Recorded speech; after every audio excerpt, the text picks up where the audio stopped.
Tous les samedis, c'est la même petite danse qui reprend. La place de la République se colore de jaune avec des manifestants des quatre coins de la Côte d'Or. Objectif, se rassembler pour peser.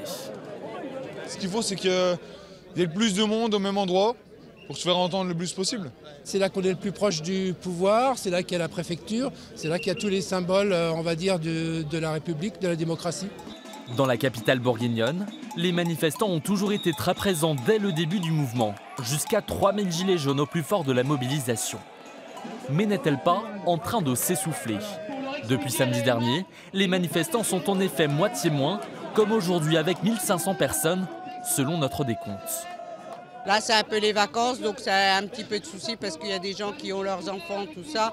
Donc les parents séparés, tout ça, donc ce que je comprends. Il y a moins de manifestants. Il faudrait être menteur pour pas le dire.